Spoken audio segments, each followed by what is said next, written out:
നമസ്കാരം സർ. അടുത്ത മാസം നടക്കാൻ പോകുന്ന കേരള നിയമസഭാ തെരഞ്ഞെടുപ്പില് ആനുകാലിക രാഷ്ട്രീയ പശ്ചാത്തലത്തിൽ സാറിന്റെ വിലയിരുത്തൽ ഇവിടുത്തെ UDF ഭരണത്തിലേറുമോ അതല്ല പിണറായി സർക്കാരിന്റെ മൂന്നാം ഘട്ടത്തിലേക്ക് തന്നെ വരുമോ എന്നുള്ളത് ഇപ്പോഴത്തെ നിലവിലുള്ള രാഷ്ട്രീയ പശ്ചാത്തലത്തിൽ സാർ എങ്ങനെയാണ് വിലയിരുത്തുന്നത്? ഞാൻ വിചാരിക്കുന്നത് കേരളത്തിൽ ഒരു ഭരണവിരുദ്ധ വികാരം ഉണ്ട്. UDF അധികാരത്തിൽ വരും എന്നാണ് ഞാൻ വിചാരിക്കുന്നത്. അത് പക്ഷേ നമ്മുടെ ബഹുമാനപ്പെട്ട പ്രതിപക്ഷ നേതാവ് ശ്രീ VD സതീശൻ പറയുന്ന മാതിരി 100 സീറ്റ് കിട്ടും എന്നൊന്നും എനിക്ക് തോന്നുന്നില്ല. എൻ്റെ അടുത്ത് കണക്കുണ്ടായിട്ട് പറയുന്നതല്ല, ഞാൻ എൻ്റെ ഒരു ഊഹം പറയുന്ന ഒരു ഭൂരിപക്ഷം കിട്ടി. ഇപ്പോൾ ഇവിടെ 72 സീറ്റിന്റെ ഭൂരിപക്ഷത്തിന് ഉമ്മൻചാണ്ടി ഭരിച്ച നാടാത്. അപ്പോ ഒരു 80 ഒക്കെ കിട്ടാം. അതിലപ്പുറത്തേക്ക് പോകുന്ന എനിക്ക് തോന്നുന്നില്ല.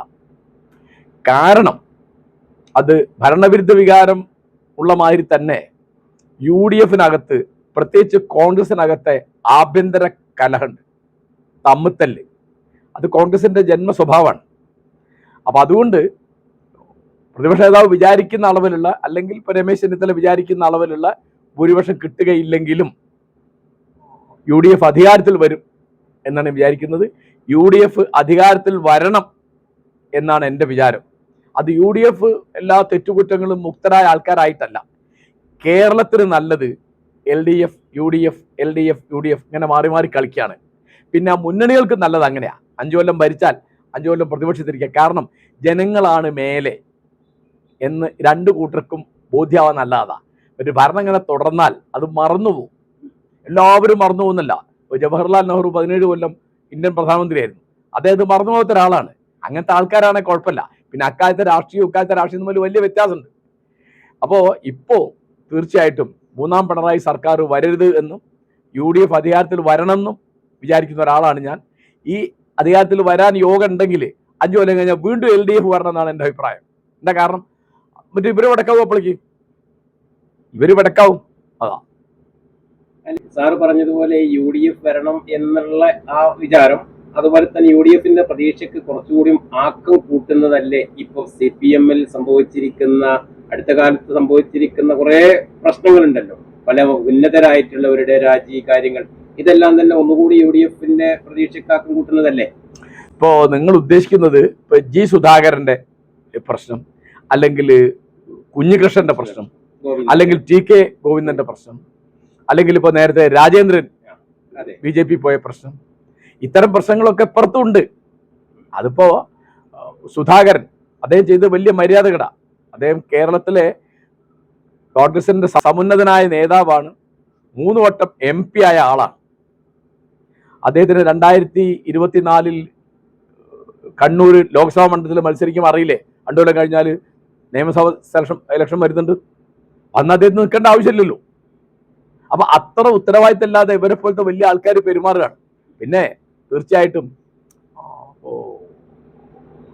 എൽദോസ് കുന്നപ്പള്ളി, അദ്ദേഹത്തിന് സീറ്റ് കിട്ടാത്തതുകൊണ്ട് ഇപ്പൊ അദ്ദേഹം പിഴങ്ങിയിട്ടാണ് ഇരിക്കുന്നത്. അപ്പോ എറണാകുളത്ത് ദീപ്തി മേരി വർഗീസ്, അവർക്ക് ഇപ്പൊ അവർ പിണക്കൊന്നും പുറത്തേക്ക് പറഞ്ഞിട്ടില്ല, അവർക്ക് വിഷമമുണ്ടാവും. ഇപ്പോൾ ജോസഫ് വാഴക്കൻ, അദ്ദേഹത്തിന് സീറ്റ് കിട്ടിയിട്ടില്ല.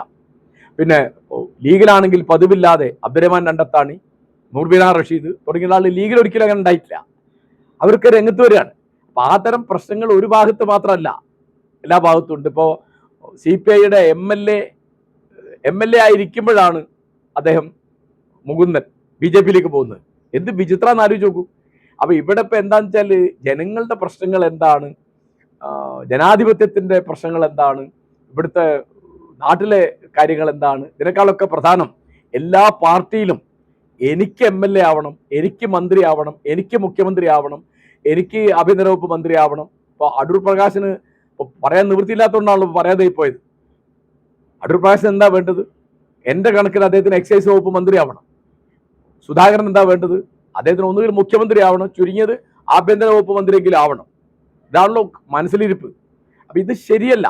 കാരണം ഇവിടെ ഇലക്ഷന്റെ സമയത്ത് ചർച്ച ചെയ്യേണ്ടത് എന്താ? ഇവിടുത്തെ വളരെ പ്രധാനപ്പെട്ട ഒരു പ്രശ്നമാണ് വിലക്കയറ്റം. കഴിഞ്ഞ 10 കൊല്ലം കൊണ്ടുണ്ടായ വിലക്കയറ്റം. അതൊന്നും ചർച്ചയില്ല. വെറും ജാതിയും മതവും ജാതിയും ഈ നേതാക്കന്മാർ തമ്മിലുള്ള പ്രശ്നമാണ് ചർച്ച ചെയ്യുന്നത്. ഇവിടെ ഇപ്പോൾ ആലോചിച്ച് നോക്കൂ, വിലക്കയറ്റത്തിന്റെ ഭീകരത എത്രയാണ്, ആരും ചർച്ച ചെയ്യുന്നുണ്ടോ? ഇതുപോലെ പ്രകൃതിയുടെ പ്രശ്നങ്ങൾ, ഇപ്പോൾ കോറി ഇല്ലാത്ത ഏതെങ്കിലും പഞ്ചായത്ത് കേരളത്തിലുണ്ടോ? എനിക്ക് അറിഞ്ഞൂടാ, എൻ്റെ അറിവിൽ, എൻ്റെ ധാരണയിലില്ല. അതുപോലെ പുഴമണൽ വാരുന്നത്, അങ്ങനെ മരം മുറിക്കുന്നത്, കാട് നശിപ്പിക്കുന്നത്. ഇപ്പോ നമ്മള് വയനാട്ടിൽ ഉരുൾപൊട്ടി എന്ന് പറയുമ്പോൾ നമ്മൾ വലിയ ബേജാറാവും. അവിടെ അങ്ങനെ അത്ര ആള് മരിച്ചു, അല്ലെങ്കിൽ ഇത്ര വീട് പോയി, അങ്ങനെ. ഇത് പ്രകൃതിയോട് കാണിക്കുന്ന അന്യായത്തിന്റെ പ്രതികരണമാണിത്, പ്രകൃതിയുടെ പ്രതിഷേധമാണിത്. ഇപ്പൊ ചൂരൽമലയിലോ മുണ്ടക്കയിലോ ഒക്കെ എല്ലാവരും ഇപ്പോൾ കോടിക്കണക്കിന് ശേഖരിക്കുന്നു, വീടുണ്ടാക്കുന്നു, ഒക്കെ വേണ്ടതാണ്. പക്ഷെ നാളെ ഉരുൾ പൊട്ടാതിരിക്കാനുള്ള പണിയെടുക്കണല്ലോ. പിന്നെ ഇവിടുത്തെ ദളിതരുടെ പ്രശ്നങ്ങൾ, ഇവിടുത്തെ ആദിവാസികളുടെ പ്രശ്നങ്ങൾ, അങ്ങനെ ഒരുപാട് പ്രശ്നങ്ങളുണ്ട്. അത്തരം പ്രശ്നങ്ങളൊന്നും ചർച്ച ചെയ്യുന്നില്ല. വയനാട്ടിലോ ഇടുക്കിയിലോ ഹൈറേഞ്ചിലോ ഉള്ള ആദിവാസികൾക്ക് എന്താണ് പ്രശ്നം? ആലോചിച്ച് നോക്കൂ, UDF എന്തൊരു മര്യാദകളെ കാണിച്ചത്. CK ജാനുവിന് പരിഗണന കൊടുത്തോ? CK ജാനുവിന് ഏതെങ്കിലും മുഖ്യധാരാ മാധ്യമങ്ങളോ മുഖ്യധാരാ രാഷ്ട്രീയ പാർട്ടികളോ പരിഗണിച്ചോ? ഇല്ലല്ലോ. അത് UDFും പരിഗണിച്ചില്ല. ഇതുപോലെ ഇപ്പൊ സണ്ണി കബിക്കാടിന്റെ കാര്യം, ഇവരാരും അങ്ങടി എന്നതല്ല, കോൺഗ്രസ്സുകാർ ഇങ്ങോട്ട് സംസാരിച്ചാണ് ഇവരോടൊക്കെ. സണ്ണി കബിക്കാട് അദ്ദേഹം വൈക്കത്ത് നിൽക്കുന്നു, അദ്ദേഹം അല്ല പറഞ്ഞത്, ഇപ്പൊ വാർത്ത വന്നതാണ്. ഇപ്പോൾ യാതൊരു മര്യാദയില്ലാതെ അവരോട് ഞങ്ങൾക്ക് പരിഗണിക്കാൻ പറ്റില്ല എന്ന് പറയാനുള്ള മര്യാദ പോലും കാണിച്ചില്ല. അജയ് തറയിൽ എന്ന് പറയുന്ന കോൺഗ്രസ് നേതാവ് കബിക്കാടിനെ അധിക്ഷേപിച്ചിട്ട് പ്രസ്താവന ഇറക്കി. മിണ്ടാതിരുന്നൂടെ?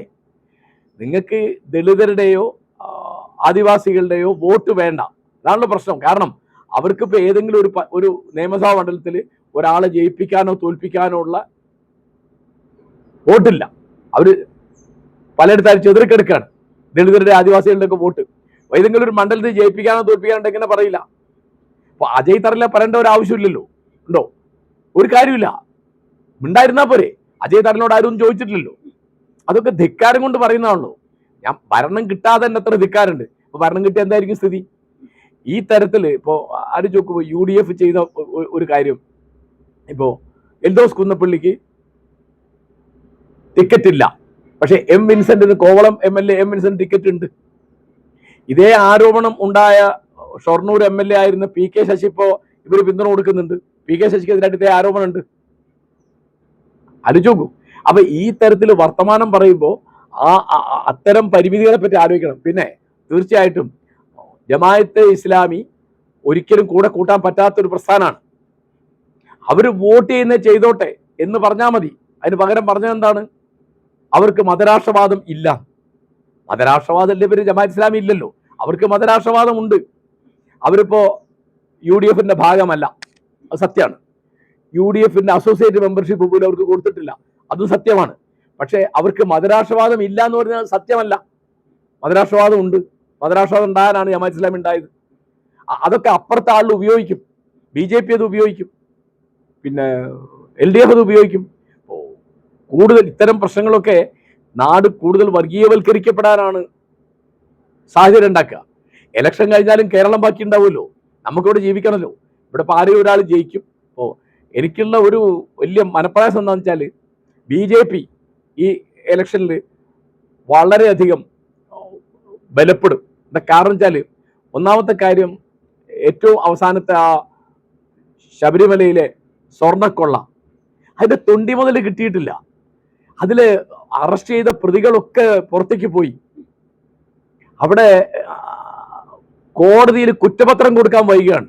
അത് സ്പെഷ്യൽ ഇൻവെസ്റ്റിഗേഷൻ ടീം, SIT, പ്രത്യേക അന്വേഷണ സംഘത്തിനാണ് സ്പെഷ്യൽ ഇൻവെസ്റ്റിഗേഷൻ ടീം എന്ന് പറയുന്നത്. അപ്പൊ എന്താണ് ആ സ്പെഷ്യൽ ഇൻവെസ്റ്റിഗേഷൻ ടീം എന്ന് പറയുന്നത്? കേരള പോലീസാണ്.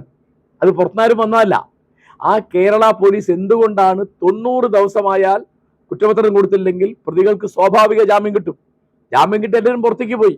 അത് പത്മകുമാർ പുറത്തേക്ക് പോയി, വാസു പുറത്തേക്ക് പോയി, ഉണ്ണികൃഷ്ണൻ പോറ്റി പുറത്തേക്ക് പോയി, എല്ലാവരും പോയി. മനസ്സിലാവുണ്ടോ? തൊണ്ടി മുതൽ കിട്ടിയിട്ടില്ല. അപ്പൊ അതൊരു വിശ്വാസത്തിന്റെ പ്രശ്നം മാത്രമല്ല, ഒരു മുതൽ കട്ടുപോയാൽ കള്ളനെ പിടിക്കണല്ലോ, തൊണ്ടി മുതൽ കണ്ടെത്തണല്ലോ, പിന്നെ ഇതിനാ പോലീസ്. അപ്പൊ ഇതൊക്കെ ഈ ഇത്തരം കാര്യങ്ങൾ കൊണ്ടൊക്കെ മെച്ചം കിട്ടുക ആർക്കാണ്? സാധാരണ ഇതിലാ BJP വന്നാല് ഇതൊക്കെ നോക്കാൻ പറ്റുള്ളൂ. അമ്പലം നോക്കണേ BJP വേണം എന്നുള്ളൊരു പ്രശ്നം വരും. അതിന്റെ ഒരു ബേജാർ ആർക്ക് വേണം? CPM വേണം. അതില്ല. അപ്പൊ ഞാൻ പറയുന്നത് ഈ ഇലക്ഷനിൽ എനിക്ക് ഏറ്റവും പ്രയാസമുള്ള കാര്യം BJP അവരുടെ നില മെച്ചപ്പെടുത്തും എന്നുള്ളതാണ്. ഇടയ്ക്ക് ജമാഅത്തെ ഇസ്ലാമിയുടെ പ്രശ്നം സൂചിപ്പിച്ചല്ലോ, അത് UDF-ന്റെ പറഞ്ഞുകൊണ്ടാണ് സൂചിപ്പിച്ചത്. പക്ഷെ അതേപോലെ തന്നെ അടുത്ത ദിവസങ്ങളിലായിട്ട് CPM-ന്റെ സെക്രട്ടറിയും പറഞ്ഞു, അങ്ങനെ ജമാഅത്തെ ഇസ്ലാമി ഒരു വർഗീയവൽക്കരിച്ചുകൊണ്ടൊന്നും ഞങ്ങളും പറഞ്ഞിട്ടില്ല, ആരെങ്കിലും പറഞ്ഞിട്ടുണ്ടെങ്കിൽ അത് അവരുടെ വ്യക്തിഗതം മാത്രമാണ്, ഞങ്ങളുടെ സംഘടനയ്ക്ക് അങ്ങനെ അഭിപ്രായമല്ല എന്ന് പറഞ്ഞിട്ടുണ്ടെങ്കിൽ ആ കാര്യത്തിൽ CPM ആണെങ്കിലും ആ ഒരു നിലപാടിൽ തന്നെയാണ് എന്നല്ലേ അതിന് മനസ്സിലാവുക? അല്ല, ജമാഅത്തെ ഇസ്ലാമിയെ എത്രയോ കാലം കൂടെ കൂട്ടിയ ആൾക്കാരാണ് CPM. എനിക്കത് ഓർമ്മയുണ്ട്. ഞാൻ അന്നും ഇത് എതിർക്കുന്ന ഒരാളാണ്. ഇപ്പോ ജമാഅത്തെ ഇസ്ലാമി ഇങ്ങനെയാണ് എന്ന് പറഞ്ഞ ഒരാള് MV ഗോവിന്ദ മാഷ, അദ്ദേഹം സ്റ്റേറ്റ് സെക്രട്ടറിയാണ്. വേറൊരാൾ AK ബാലനാണ്. വേറൊരാൾ അവരുടെ ഒരു സൈദ്ധാന്തികൻ KT കുഞ്ഞിക്കണ്ണനാണ്. കുഞ്ഞിക്കണ്ണന്റെ പുസ്തകം ഉണ്ടല്ലോ, P ജയരാജന്റെ പുസ്തകം ഉണ്ടല്ലോ. P ജയരാജന്റെ പുസ്തകമുണ്ട്, കുഞ്ഞിക്കണ്ണന്റെ പുസ്തകമുണ്ട്. രണ്ടും ഇപ്പോഴും മാർക്കറ്റ് വാങ്ങാൻ കിട്ടും. ഞാൻ വാങ്ങിയത്, മനസ്സിലായോ? അപ്പൊ അത് അവരുടെ അഭിപ്രായം തന്നെയാണ്. പിന്നെ ഇപ്പോ ഇലക്ഷൻ അടുത്തപ്പോ ഇവരൊക്കെ എന്റെ സുഹൃത്തുക്കളാണ് കേട്ടോ.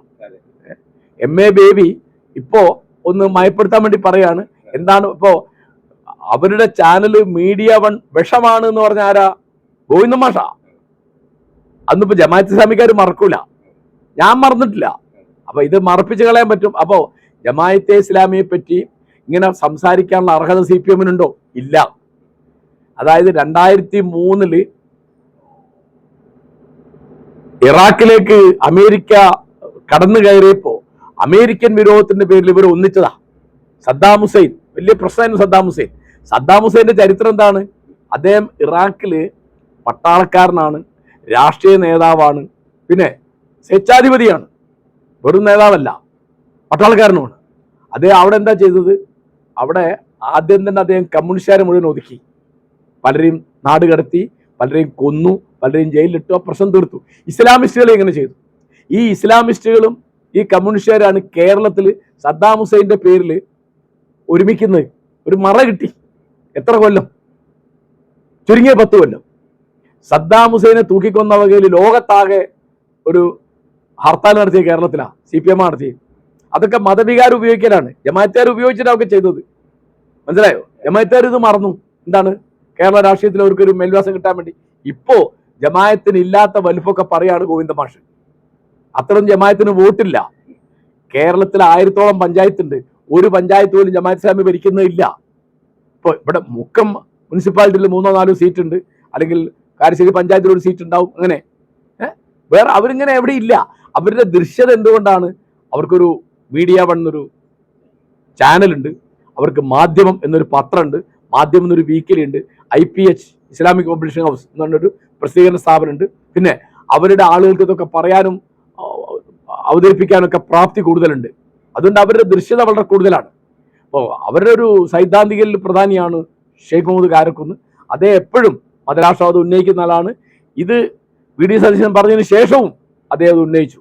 അപ്പൊ ഇവിടുത്തെ ജമാഅത്തെ ഇസ്ലാമി വളർത്തിയതിൽ LDF-ന് നല്ല പങ്കുണ്ട്. ഇപ്പോ UDF ഇവരൊക്കെ മാറി മാറി ഉപയോഗിച്ച സാധനമാണിത്. ഇവരൊക്കെ മാറി മാറി ഉപയോഗിച്ചതാണ്. കാരണം 1977 വരെ വോട്ട് ചെയ്തിട്ടില്ല. വോട്ട് ചെയ്യുന്ന അവർക്ക് ഹറാമായിരുന്നു. 77-ലാണ് അടിയന്തരാവസ്ഥക്കെതിരായിട്ട് വോട്ട് ചെയ്ത്. പിന്നെ അവർ കുറെ കാലം പറഞ്ഞു സ്ഥാനാർത്ഥിയെ നോക്കി വോട്ട് ചെയ്യാം. പിന്നെ കുറച്ച് കഴിഞ്ഞപ്പോൾ അവര് വെൽഫെയർ പാർട്ടിന്ന് ഒരു പാർട്ടി തന്നെ ഉണ്ടാക്കി. അവരുടെ അഭിപ്രായം എപ്പോഴും മാറുന്ന ആൾക്കാരാണ്, പക്ഷെ അവർ മാറാത്തൊരു അഭിപ്രായമുണ്ട്. അതെന്താണ്? ഹുക്കുമത്തെ ഇലാഹി. പേര് മാറും, ഇക്കാമത്തുദ്ദീൻ. ദീൻ എന്ന് പറഞ്ഞാൽ രാഷ്ട്രാന്നവർക്ക് വേറെ സിദ്ധാന്തമുണ്ട്. പിന്നെ ദീൻ സ്ഥാപിക്കാനാണ്, മതം സ്ഥാപിക്കാനാണ് രാഷ്ട്രീയം തന്നെയാണ്. രാഷ്ട്രീയ നിരപേക്ഷമായിട്ട് മതമില്ല എന്നാണ് അടിസ്ഥാന നിലപാട്. അത് അബുലല മൗദൂദിയുടെ അതെ ഈജിപ്തിൽ ഇഖ്വാനുൽ മുസ്ലിമിന്റെ സ്ഥാപകൻ ഹസനുൽ ബന്നയുടെ നിലപാട് തന്നെയാണ്. പിന്നീട് ഇപ്പൊ ഈജിപ്തിലൊക്കെ ഉള്ള സയ്യിദ് കുത്തുബ്, മുഹമ്മദ് കുത്തുബ്, ഇവരുടെ അഭിപ്രായം അതാണ്. അതൊരു അടിസ്ഥാന നിലപാടാണ്. 20-ാം നൂറ്റാണ്ടിൽ ഉണ്ടായ പ്രധാനപ്പെട്ട ഒരു സാധനമാണത്. ഓക്കെ, അവസാനം സാറ് പ്രതികരിക്കുന്ന, സാർ വോട്ട് ചെയ്യുന്ന തിരുവമ്പാടി മണ്ഡലം, ഈ തിരുവമ്പാടി മണ്ഡലത്തിലെ വിജയപ്രതീക്ഷയെ പറ്റി എന്താണ് സാറിന്റെ ഒരു കാഴ്ചപ്പാട്? ഇവിടെ ഇപ്പോ ലിൻഡോ ജോസഫ്, അദ്ദേഹം ഇവിടെ ആദ്യമായിട്ട് വന്നു, ചെറുപ്പക്കാരൻ വന്നു. 5 കൊല്ലം അദ്ദേഹം ഇവിടെ MLA ആയിരുന്നു. അദ്ദേഹത്തെ പറ്റി നല്ലത് ഞാൻ കേട്ടത്. ഇതുപോലെ ഇപ്പൊ കാസിം, അദ്ദേഹം ആദ്യമായിട്ടാണ് മത്സരിക്കുന്നത്. ഒരു രണ്ടാൾ എൻ്റെ സുഹൃത്തുക്കളാണ്. കാസിഫിനെ ഞാൻ നല്ലതാണ് കേട്ടത്. അപ്പൊ സത്യത്തില് ഇവിടെ എനിക്കിത് ഇന്ന ആൾക്ക് വിജയം എന്ന് പറയാൻ എനിക്ക് അറിഞ്ഞൂടാ.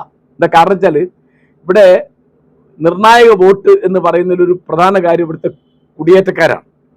അപ്പം കുടിയേറ്റക്കാരുമായിട്ടൊക്കെ നല്ല ബന്ധം ഉണ്ടായിരുന്ന ആളാണ് സി മോയിൻകുട്ടി. ലീഗിന്റെ പഴയ മരിച്ചുപോയി, ലീഗിന്റെ സംസ്ഥാന വൈസ് പ്രസിഡന്റ് ആയിരുന്നു, താമരശ്ശേരി കാരണ മോയിൻകുട്ടിയൊക്കെ ഇവിടെ ജയിക്കും. അത് ലീഗിന്റെ UDF മാത്രം വോട്ടല്ല, മോയിൻകുട്ടിക്ക് വ്യക്തിപരമായി വോട്ടുണ്ട്. ആ തരത്തിലൊക്കെ കാസിമിന് ഉണ്ടോ ഇല്ലെന്ന് എനിക്ക് പറയാൻ അറിഞ്ഞൂടാ. അപ്പോ കാത്തിരുന്ന് കാണാം എന്നുള്ളതാണ് ഇതിനെപ്പറ്റിയുള്ള എൻ്റെ ഒരു നിലപാട്.